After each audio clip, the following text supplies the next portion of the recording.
अस्सलाम वालेकुम। Hopefully you all are doing well. This is Mohammad Abdullah Khalid और इस वीडियो में हम बात करेंगे कि एमडी कैट 2022 की कंडक्शन से पहले जो हमारे पास रिमेनिंग डेज हैं उन्हें किस तरह से यूटिलाइज करेंगे तो हम मैक्सिमम स्कोर कर पाएंगे अपने एमडी कैट के अंदर।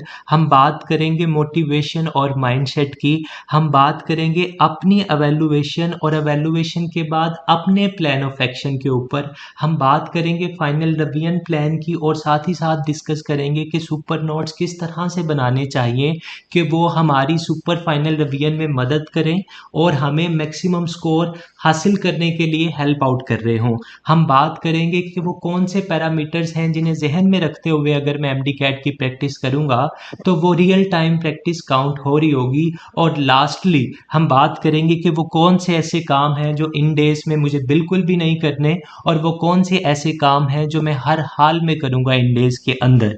तो आज की गुफ्तगू को स्टार्ट करने से पहले मैं चाहता हूं कि वो तमाम कैंडिडेट्स जिन्होंने इस साल नम्स का टेस्ट दिया वो अपने नम्स के रिजल्ट को एनालाइज करें। पहले वो लिख लें तमाम चीज़ें जो उन्होंने मिस्टेक्स की अपने टेस्ट के अंदर, इसे प्रैक्टिस टेस्ट कंसीडर करें।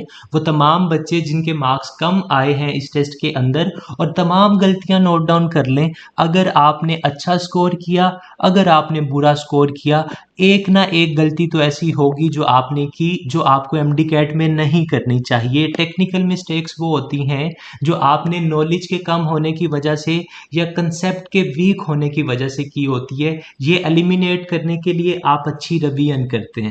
नॉन टेक्निकल मिस्टेक ये होती है कि आपने अपनी आदत की वजह से गलती की, आप स्ट्रेस में थे, आपने स्टेटमेंट अच्छे तरीके से पढ़ी नहीं, आपने समझी नहीं, आपने जल्दबाजी में मिस्टेक कर ली। तो इन गलतियों को भी नोट डाउन कर लें क्योंकि अगर आप नोट नहीं करेंगे तो आपको याद भी हैं ये गलतियां लेकिन फिर भी आप एमडी कैट में करके आएंगे दोबारा से। तो इन गलतियों को लिख लें और रोज़ाना रिवीजन के साथ साथ इन गलतियों को भी रिवाइज करें कि ये काम मैं करता हूँ, ये काम मैंने नहीं करने। और आप ये भी मेक श्योर करें कि वो कौन सी चीज़ें हैं जो आपने अब एमडी कैट में जाना है तो अपने आप में ऐड करनी है जो नर्म्स में आपने कमी फील की, और वो कौन सी ऐसी नेगेटिव एक्स्ट्रा चीज़ें हैं जो आप में नहीं होनी चाहिए वो भी एनालाइज करें, वो भी लिख लें ताकि एमडी कैट में हम कम से कम गलती करके आएँ।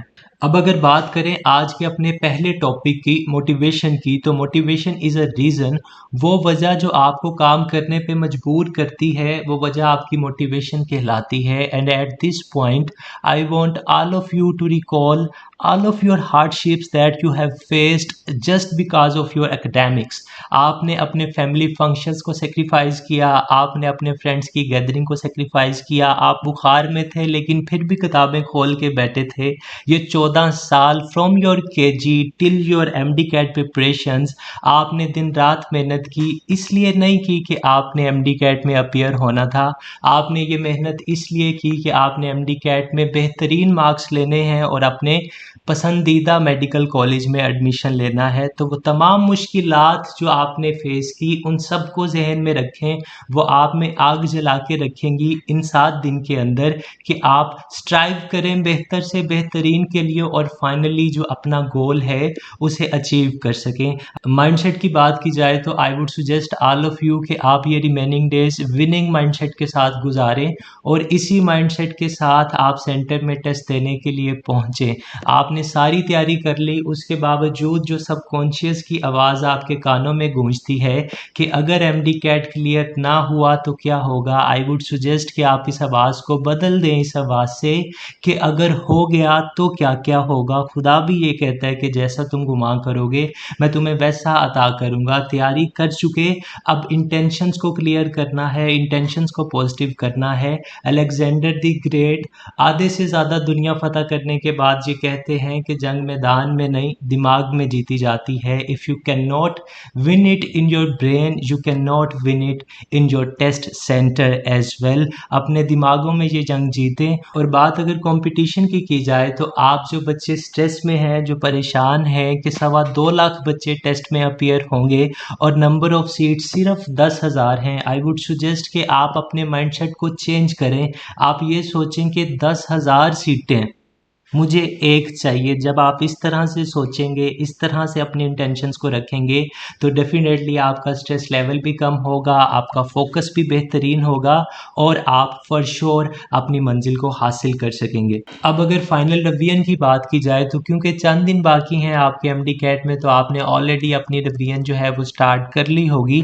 But I can suggest is कि आप अपनी रिवीजन को स्मार्टली लेके चलें, इफ़ेक्टिव वे में रिवाइज़ करें। उतना टाइम ना लगाएं जितना टाइम आप एफएससी बोर्ड एग्ज़ाम्स में चीज़ों को रिवाइज़ करने में लगाते थे।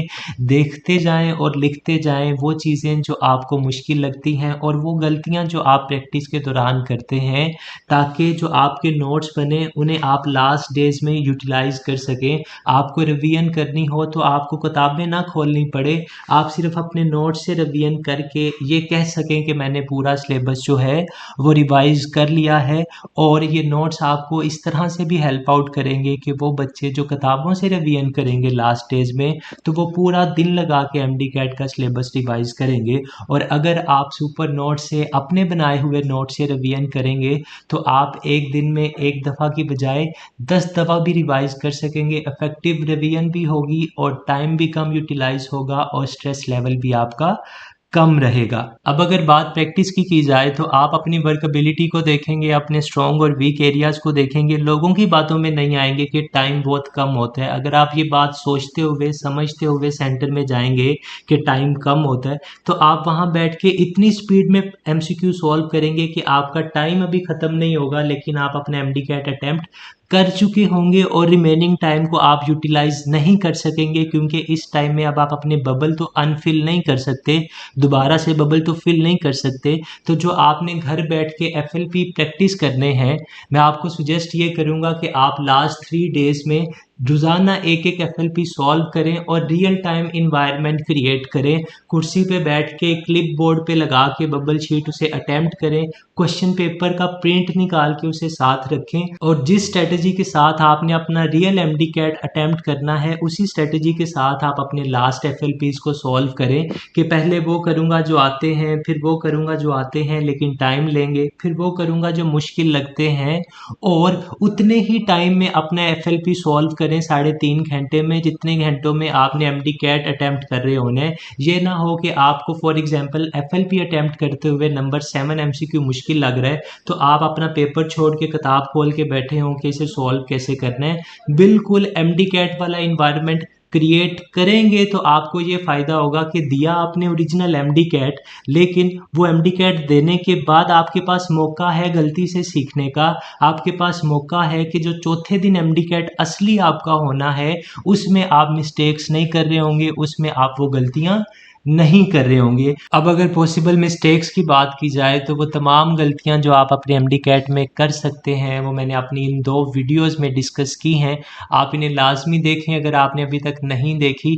लिंक इस वीडियो की डिस्क्रिप्शन में मौजूद है। जनरली जो बच्चे एमडी कैट में गलतियां करते हैं वो तमाम की तमाम इसमें डिस्कस की गई हैं। आप इन्हें देखेंगे, आप इन गलतियों को नोट डाउन करेंगे तो इंशाल्लाह वो मिस्टेक्स आप अपने एमडी कैट में नहीं करेंगे।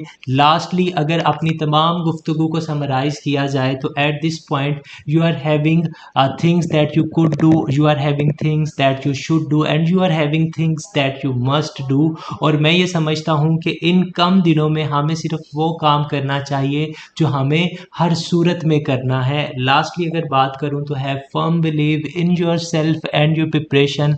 आपने बहुत मेहनत की, बहुत तैयारी की, अब सिले का वक्त है। Don't let your stress, don't let your negative thoughts demolish your MDCAT 2022. Thank you.